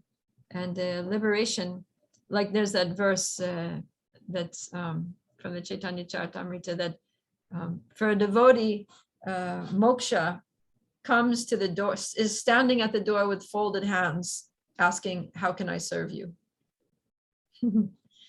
So this verse by Rupa Goswami says, when even a little attraction for the Lord grows in the heart, the four objects of human attainment, artha, dharma, kama, and moksha, become like grass, shameful to appear before bhakti. So even they in their personified forms are ashamed of themselves, because the benefits that accrue from bhakti are just unlimitedly superior to any of these things, any of the 5 kinds of liberation. And that's why we started this chapter saying that devotees don't desire any of the 5 kinds of liberation. They just want devotion, pure devotion to you, Krishna. Yeah, and it says here that all the siddhis headed by liberation and all astonishing material pleasures follow after the great goddess called Hari Bhakti, like fearful maidservants. You can just get an image here that the Bhakti to Krishna is like a goddess, and she has her maidservants that are following her fearful, because she's so powerful, and they're just wanting to serve. Okay. And the example that that Prabhupada gives in the Nectar Devotion here on page 13 is Kolavecha Sridhar, who was very poor. The story is, he's a very sweet pastime between him and Lord Chaitanya, that he's selling the banana, things made out of bananas and things made out of banana leaves, the little leaf cups. And Lord Chaitanya would come every day and steal his bananas and tell him he was charging too much price. Although he was charging a very, very small price, and that giving 50% of the profit for the worship of Mother Ganga. So then after some time, Lord Chaitanya revealed to him that he was actually the Supreme Personality of Godhead. And he said, Sridhar, I'm so pleased with your devotion, your simplicity, your humility, and your love for me. Just ask anything. I can give you anything. I can give you even liberation from this material world and all of your suffering. Because he was, from a material point of view, he was so poor. He was just living in a shack.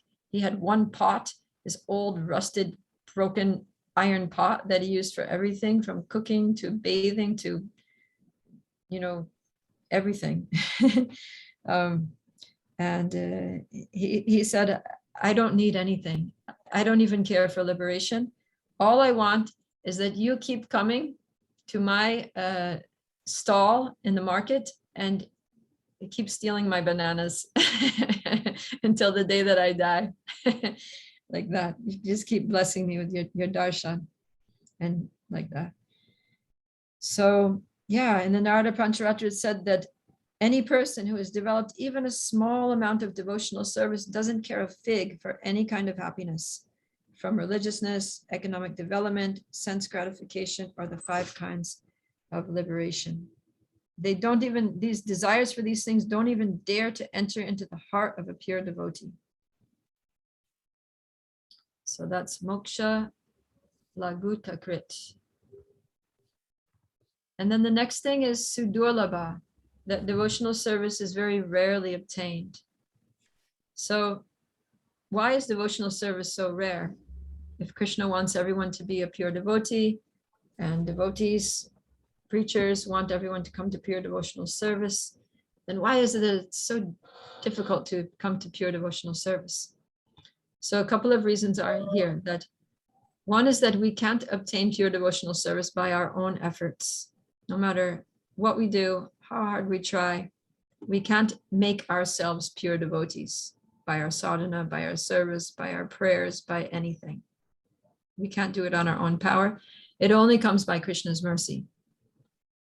And Krishna does not easily agree to grant pure devotional service. Why not? Because he is purchased by the devotee who is doing pure devotional service. Yeah, because he becomes subjugated. He becomes under the control of his pure devotees. And so, Krishna is not going to agree to become controlled by somebody who still has material desires or who still has envy towards him or something. So only the purest, pure devotee. Okay, so then here, yeah. All right, so if we cannot achieve bhakti by our own efforts, then why should we endeavor so hard in Krishna consciousness, right? I just said it's not by our sadhana, it's not by our service. So, well, I thought I was doing these things so that I could become a pure devotee. So if I'm not going to get pure devotion through sadhana and service, then why am I doing it? So this is the explanation. That our efforts cannot cause bhakti, but they can attract Krishna's mercy by showing our sincerity. So when we very sincerely try to chant attentively, to chant nicely every day, doing a minimum 16 rounds, then Krishna sees that we're sincere. When we're showing up on time for our service, doing it really impeccably, for the pleasure of the devotees, then that attracts Krishna's mercy. Krishna sees that. He watches us. He sees everything that we're doing. And when he sees that we're making a concerted effort, conscious effort to do it really well in Krishna consciousness, then his heart melts towards us. And then he wants to shower us with his mercy. And then by his mercy, we can achieve bhakti through devotees. And then the other reason why we should continue with our sadhana and service very nicely is because although it can't, on its own, it doesn't give us bhakti, but it can purify our hearts and make our hearts suitable receptacles, capable of holding Krishna's mercy. So if you think of your heart as a pot, then, it's said that when we chant the holy names, then the name consists of prema, consists of love for Krishna. So we're chanting, and that love is going into our hearts. Krishna's name is going into our ears and into our hearts. But the problem is that our hearts are full of holes. It's like a pot. It's like a pot full of holes. So it goes in and then it just leaks out. So when we're chanting, when we're hearing a class, when we're doing nice service, we feel ecstatic, we feel great. We feel uplifted and inspired, and, we feel some love for Krishna and appreciation for his devotees. But as soon as we stop doing that and go do something else, it all just leaks out through the holes. So, but if we continue with the sadhana, then gradually those holes become fixed. It's like, maybe you have this experience. I lived in India for many years, and we have this experience that sometimes in the wall, there'll be a pipe that's leaking, just as a very small leak. And you see that the paint gets all dark and starts peeling off, right? Have you experienced this leaky pipe? a small leak. So so then you think, oh no, I have to break the wall and fix the pipe and all that. But if you just leave it for some time, then because there are minerals in the water, it will deposit around the leak, and it will clog it up. And then you won't have any leak anymore. So in the same way, the holy name, all the transcendental sound vibration and the effects of the service and the hearing, the chanting, it is leaking out the holes in our pot-like hearts, but it's a little bit each time is sticking to the periphery of the hole, and then a little bit more and a little bit more and a little bit more. And then after a long period of hearing and chanting and serving very nicely, then that hole becomes blocked. And when all the holes are blocked, then it stays, you know. You can say those holes represent our anarthas. And so they're getting blocked off, and it's becoming a suitable receptacle for holding Krishna's mercy. Let me see if it's, oh, this is, I had asked you to prepare something for this class, some arguments to support that devotional service can be attained only by the mercy of a devotee. So yeah, because what we're talking about is how devotional service is so rare, and we can't get it by our own efforts, but only by Krishna's mercy, and how Krishna's mercy appears to us in this world through his devotees. There's a saying that one can get bhakti only from one who has bhakti. So we have to get bhakti from the bhakta. All right, so did anyone put together any arguments based on the reading here or other sources that devotional service, bhakti, can only be attained by the mercy of a devotee? All right, Vidyavati, I'll take you in order of the hands. Mataji, there were some relevant quotes regarding this, that in Srimad Bhagavatam, Prahlad Maharaj says that one must become blessed by the dust of the lotus feet of a pure devotee who is completely freed from the contamination of material desires. And similarly, like in Bhagavatam, in Chaitanya Charitamrita also, there is a quote that by the mercy of the spiritual master, who is a pure devotee, by the mercy of Krishna, one can attain the platform of devotional service. Okay, great. So just stop there because I don't want you to say them all. I want to give others a chance. You said 2 there, very good. Yeah, so yasya prasada, bhagavat prasado, yasya prasada, nagati kutopi. Right? By the mercy of the spiritual master, one gets the mercy of Krishna. Without the mercy of the spiritual master, one cannot make any spiritual advancement. All right, Sampada Soni. There's another reference on 5th canto of Srimad Bhagavatam, 6th chapter, verse 18, where Narad says to Yudhishthir that, my dear king, how very fortunate you are, because for others, all these favors given to you by the Supreme would not be dreamt of. And he talks about how Lord doesn't easily offer liberation, but through a pure devotee, it can be offered. Is that, did you get that from the book? Yes, or maybe I got confused. There's another one in Tantra Shastra where Lord Shiva says to Sati that if one is a very fine philosopher and might be analyzing different processes of knowledge or performing ritualistic sacrifices, one can be elevated to the platform of pious activities and enjoy material comforts of life, but all such endeavors can hardly offer anyone devotional service, not even if one tries it by such processes. Only by the mercy of a pure devotee can you get it. Okay, good. Yeah, so that's very clear, right? That all these other processes, they can give you some benefits in different ways, but they're not going to give you pure devotional service. That can only come through the devotee.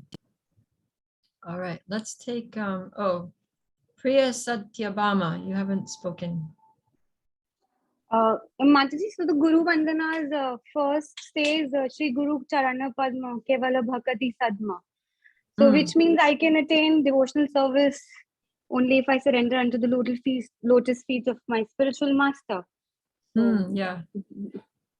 Yeah, that's great. Very good reference. The lotus feet of the spiritual master are the only way by which we can attain pure devotional service. I bow down to his lotus feet with great awe and reverence. And reverence. Very good. Thank you. I wouldn't have thought of that one right off the bat. Okay, Ruchi. Hare Krishna Mataji, in one conversation with Prabhupada also, where he mentions that he has created secretaries for all the Western people, where that's why they were easily able to do bhakti in the beginning days. Yeah, right. So when he came, there were all these hippies, right? And they were doing all kinds of sinful activities. And Srila Prabhupada just gave them bhakti. He just hit them over the head with pure devotional service, and it just sunk in them. Yeah, it was by his desire.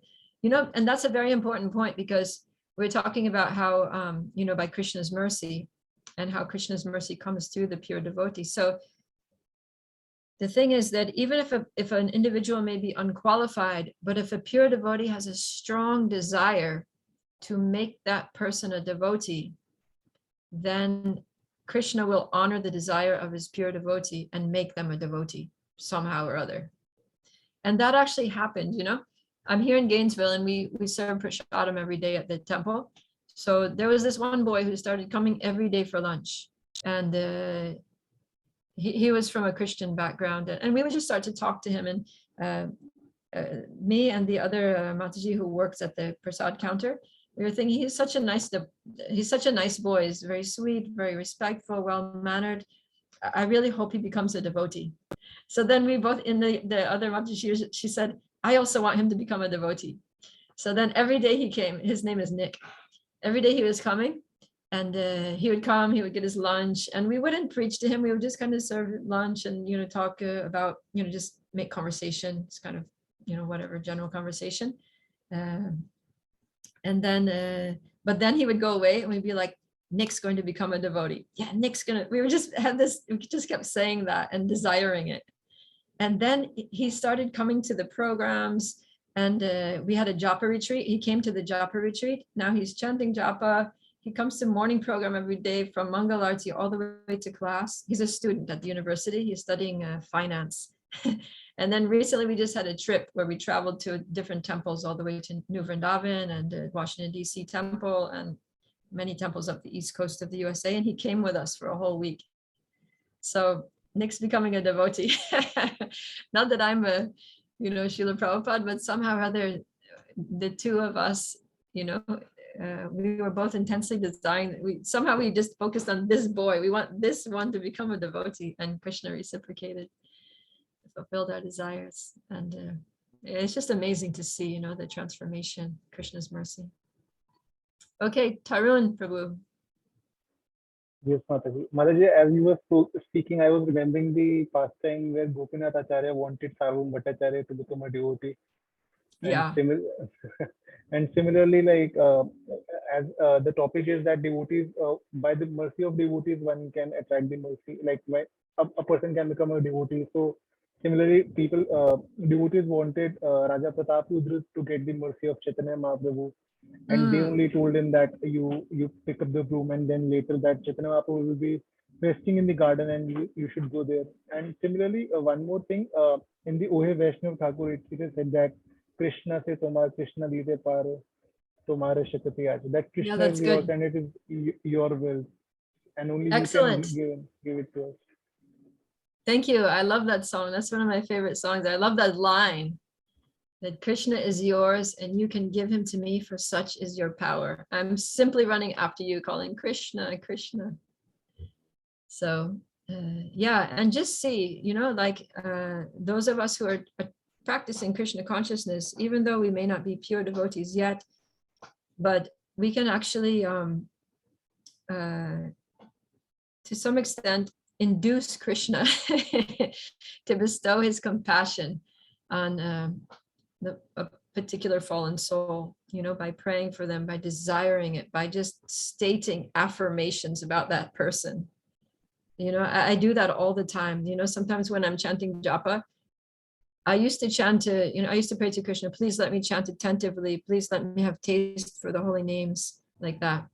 now I started chanting. I'll be chanting in the temple room full of many young devotees, and I'll be praying, Krishna, please let them chant attentively. Please give them taste for chanting the holy names. I pray for them, you know, and I feel like that helps me more than praying for myself.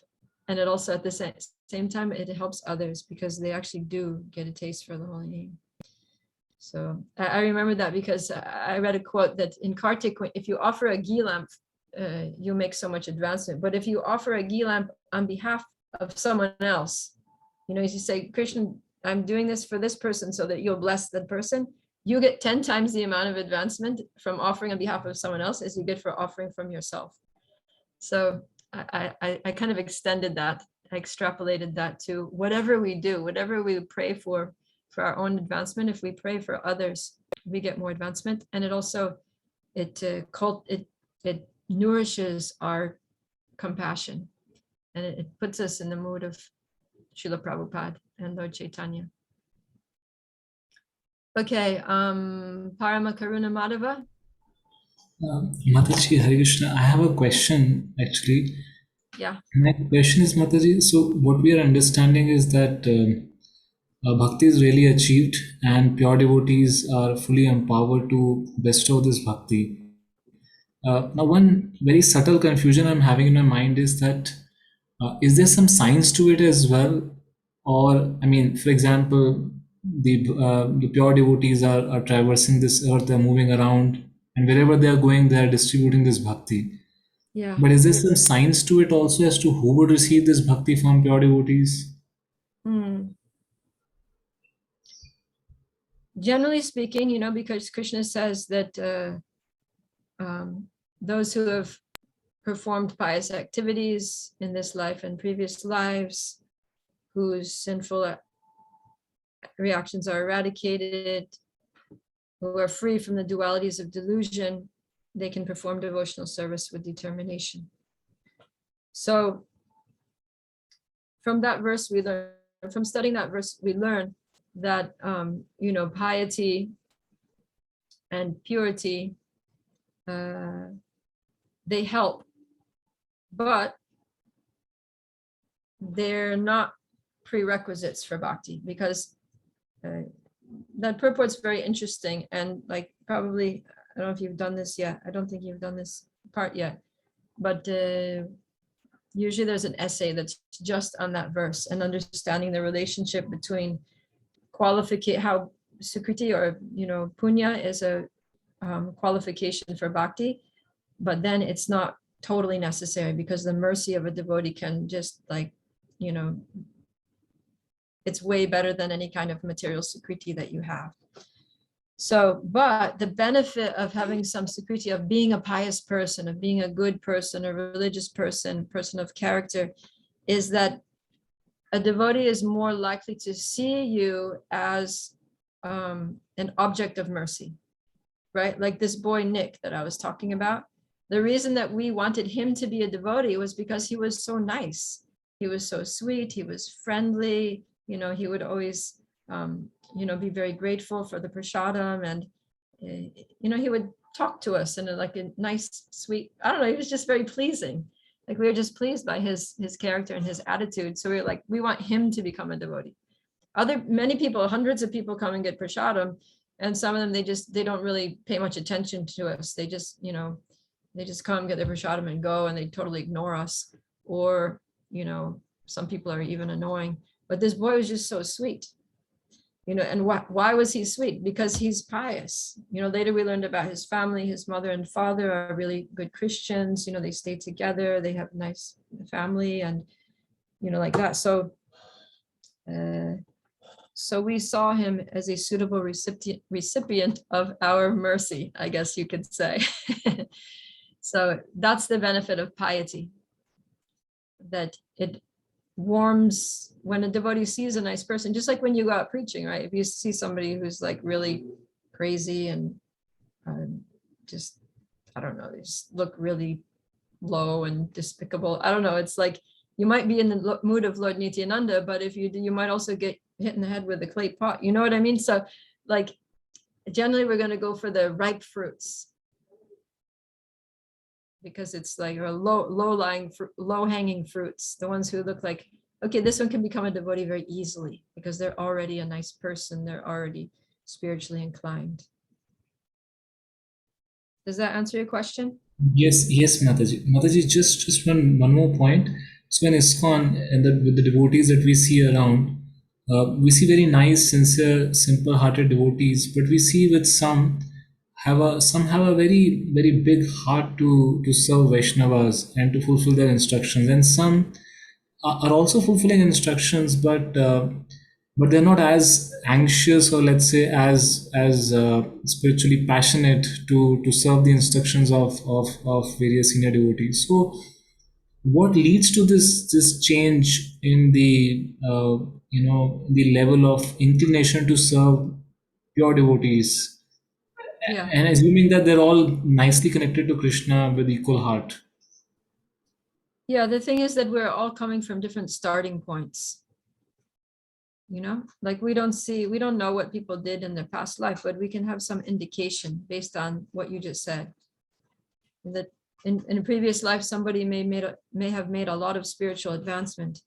And so they can already appreciate the value of serving Vaishnavas because they've had previous realization of it. Whereas others, they're more, they haven't gotten to that level. So they may still be a little selfish, they may still be materially motivated. And so they're not so,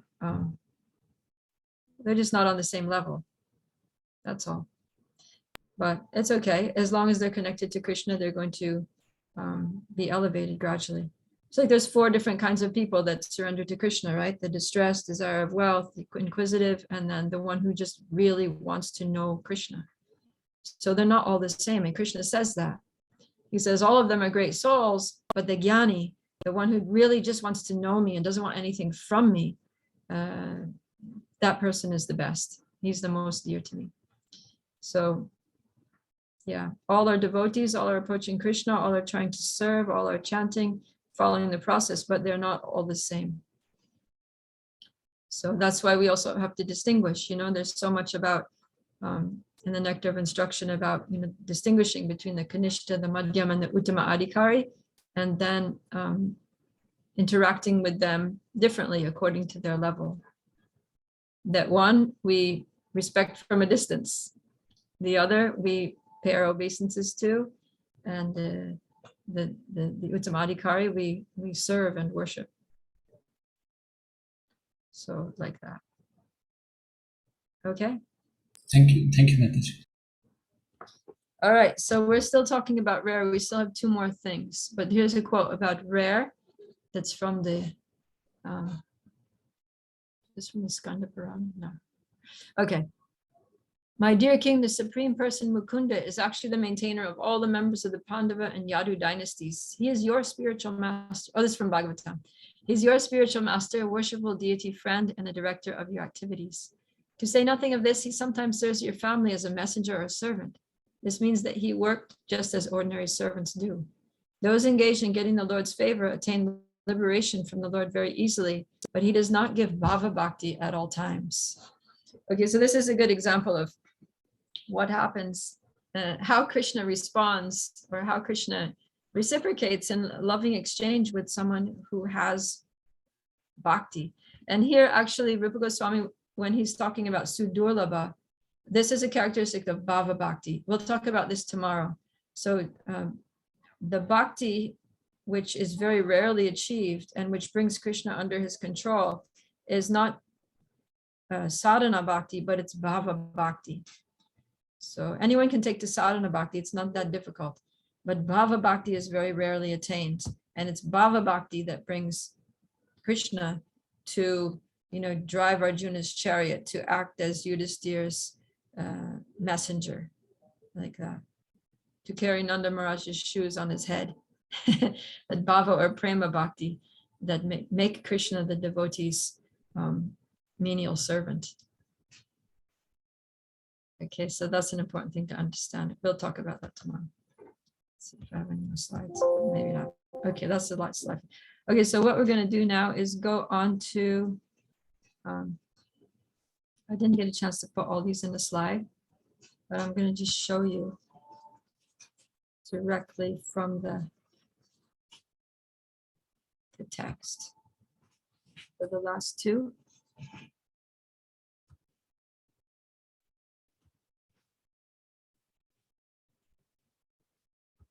Let me just see where I am.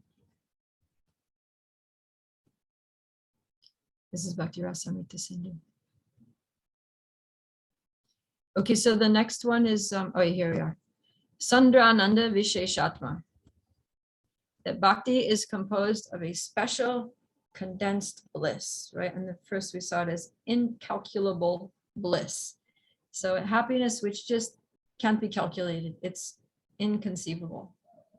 And he says that the bliss of Brahman realization, that Brahmananda, because we saw before that there's three kinds of happiness, right? Happiness from material enjoyment, happiness from merging into Brahman or Brahman realization, and then happiness from devotional service.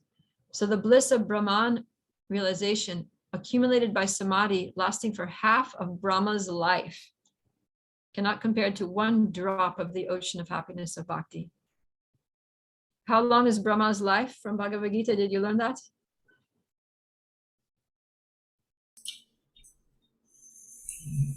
Mataji, 432 trillion years is 100 years of Brahma's life. Something like that, right? It's a huge amount. It's trillions. So trillions of earth years. So one who has been in samadhi with a perfect Brahman realization for, you know, at least 100, 200 million years, a trillion years, the happiness that they get from that doesn't compare to one drop of the ocean of happiness of bhakti. So that is a lot of happiness. That's why it's incalculable. Who can calculate it? Then he quotes Hari Bhakti Sudodaya, "O Guru of the universe, on seeing you directly, I'm sitting in an ocean, a pure ocean of bliss. All the happiness of impersonal Brahman is as insignificant as the water in a hoofprint of a cow."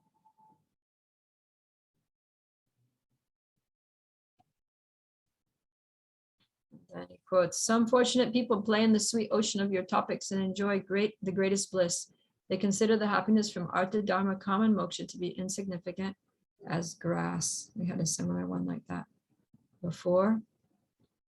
And then, okay, so then the last quality of pure devotional service. So these last two, the Sandrananda Visheshatma and Sri Krishna Karshini, these manifest at the stage of prema. So we're talking about prema bhakti here.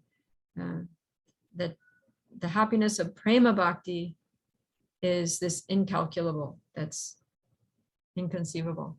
And at prema bhakti, then Sri Krishna Karshini means that it brings Krishna, it attracts even Krishna. So bhakti attracts Krishna and his associates to us. Bhakti is called Sri Krishna Karshini because it makes the Lord addicted to prema and brings him under control along with all of his associates. So this is really an amazing characteristic of bhakti, because we're practicing bhakti because our goal is actually to attract Krishna. We can't force Krishna to come. Just like, you know, sometimes people demand, if God exists, then why doesn't he appear before me? Why doesn't he show himself to me and prove himself? And then I won't have this doubt anymore. But Krishna says, I reserve the right to not be manifest before, you know, the foolish and unintelligent, towards envious people who are atheists. Why should I appear before them? But then throughout the Bhagavatam, there are many appearances of Lord Vishnu, right? Like the Prachetas, when they are performing their austerities and when they're all brothers, they're cooperating so nicely together. Then Lord Vishnu appears and he says, I appeared because I saw how you're cooperating and I'm pleased. I'm pleased with your cooperative attitude in my service, how you're all working together so nicely in my service. That's why I appeared. So it's like also if someone wants to see the president of the country or the prime minister of the country, you can't demand him to appear before you. You can't just call him up and say, look, I want to have a meeting with you. He's not going to honor that. But if you do something amazing, right? Like if you're a national hero, if you perform some really notable feat in the service of your country or in the service of your countrymen, right? Some great act of charity, or you save someone's life, or you provide information that enables the solution of a national problem or something like that, then the prime minister will invite you, to his office and commend you and maybe gives you some gift or some recognition or a plaque or something like that, right?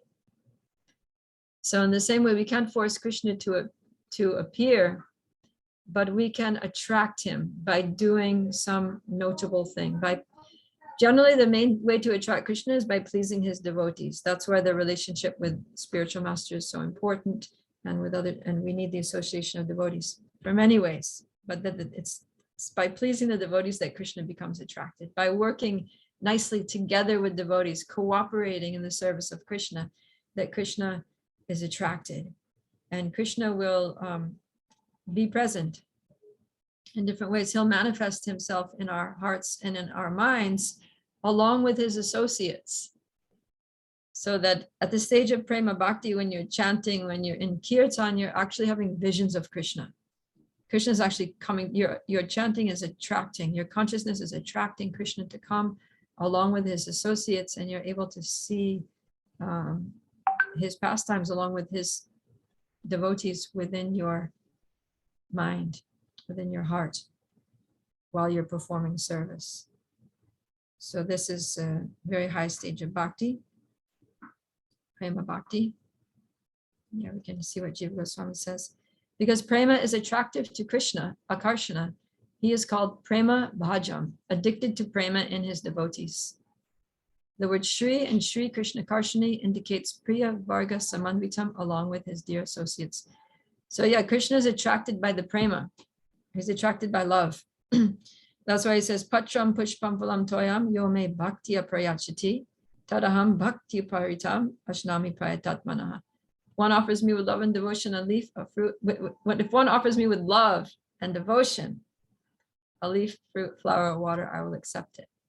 So it's not about the offering. He doesn't care about the leaf, fruit, flower, or water. That's why he's like, whatever, it doesn't matter what you offer me. The point is the love and the devotion. That's what attracts me. So Krishna is attracted to love. And Jiva Goswami says he's actually addicted to his devotees' love. He can't give it up. And so he'll keep coming again and again for more and for more and for more. And that way you'll always feel Krishna's presence in your life as your love for him develops, as it awakens by practicing devotional service. So the nectar devotion is really sweet because it's going to guide us through these stages of Vaidhi Sadhana Bhakti, Raganuga Sadhana Bhakti, Bhava Bhakti, and Prema Bhakti. And we'll at least know what we're supposed to be aspiring for, and we'll understand the path, the stepping stones along the path. So, yeah, and Srila Prabhupada gives in his section about attracting Krishna, he says that the symbol of devotional service in the highest degree is Srimati Radharani. That although Krishna is called Madan Mohan, the attractor of Cupid, but Srimati Radharani is called Madan Mohan Mohini, the attractor of the attractor of Cupid, because her love for Krishna is so intense that it draws Krishna to her. Although sometimes he leaves, but the reason he leaves is just to increase her love. And then when her love increases due to the separation, then he can't stay away. He gets irresistibly attracted. And so he always has to keep coming back to her. So devotees in Vrindavan put themselves under the care of Srimati Radharani. Daivi Prakriti, right? The verse from the Bhagavad Gita, Mahatmanas Tumam Prata, Daivim Prakritim Ashrita. So the great souls, they put themselves under the care of Srimati Radharani because she's the best servant of Krishna. She knows how to serve Krishna. She loves Krishna. She knows how to attract Krishna. And so if we attach ourselves to her, then we will learn the art of how to attract Krishna, and we'll get her mercy. And like we said, that one, we have to get bhakti from one who has bhakti. So Srimati Radharani is the greatest bhakta. And so she can bestow bhakti upon us. Okay. There's a lot more that could be said here, but we're getting to the end of our time.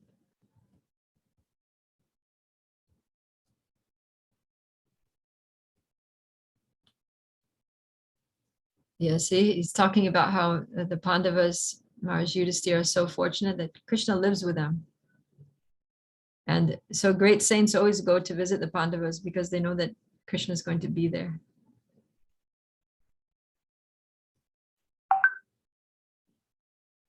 Okay. So we're going to stop here and open it up for questions or comments. I'm going to stop sharing. All right. Anybody? Hare Krishna Mataji. Yes. Mataji, can we take another example in the portion where the bhakti is received through the mercy of devotees only, where in Chaitanya Charitamrita there is a verse, Bhakt Pada Juli, Bhakt Pada Jal, Bhakt Paduli, Bhakt Pada Jal, Bhakt Avashesh, Teen Mahabal. So is that all the same? What's the translation for the verse? The water from the feet of devotees, the devotee, the lotus feet of devotees, and the dust from the feet of devotees, and their remains of the food are the powerful things in bhakti.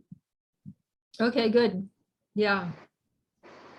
Yeah, all these, the dust of the devotees' feet, the water that washed their feet, the remnants of their food, they're all ways of awakening bhakti. Thank you. Thank you so you. much.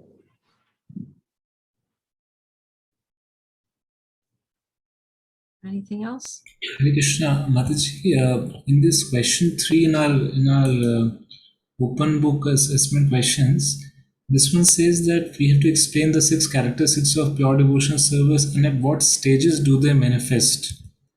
I was just wondering, maybe I may have missed it. Did we discuss at what stages do these manifest, these 6 characteristics that we discussed about?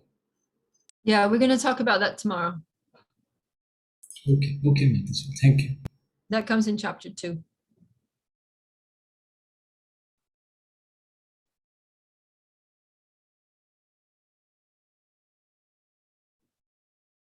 Something else? You're also quiet today.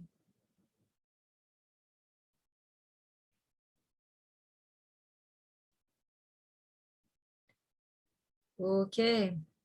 So you have the essay question about the effects of sin and how they can be removed by bhakti.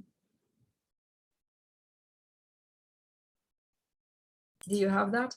Yes, Mataji, that's the question number 2. Okay, good. So then you can begin working on that essay whenever you get some time. I don't know when your due dates are. I presume that you've been informed about that. So Mataji, it will be like in the first unit, we had some questions out of the total list of questions. So you're suggesting that we will have second question, not the first one to come. We need to work on the question number 2 for this unit. And of course, there may be more questions. For the essays, you mean? Yes. Yeah, I was asked to pick 2 questions from the list of, there's a bunch of questions there, but for essays. So they asked me to just choose 2 to assign to you. So I chose the first one and another one that comes later. I can't remember. So Mataji, you have suggested. It's on the schedule. You know the schedule. I shared a Google Doc that has the class schedule, the homework assignments, the essays. It's all on there.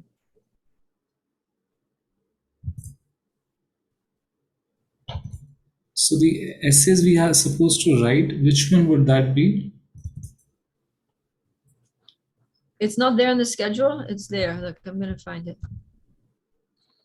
Yes, Mataji, it's there. Is there? Okay, let me It just. says the mood and the mission of Prabhupada. The second That's the is. second one. Yeah, the second one is based on chapter 6, 7. The mood and mission question. Preaching in the West. Yeah, it's there. So you just need to look at the Google Doc. I think it will be easy to understand.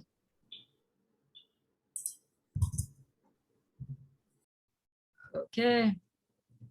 All right, then it's 11:30. If there's nothing else, then we shall end this session and see you tomorrow, 7 p.m.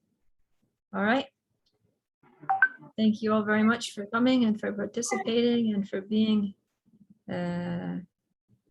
accepting the service of studying Bhakti Shastri. A very important service, very pleasing to Krishna. Krishna says that who studies the Bhagavad Gita and also the Bhakti Shastris worships him with their intelligence. So what we're doing, this study and discussion, and this is all worshiping Krishna, our way of worshiping Krishna. Okay, Srila Prabhupada ki jai, Rupa Goswami ki jai. Jai. Gaur Nandi. Hari Hari Bol.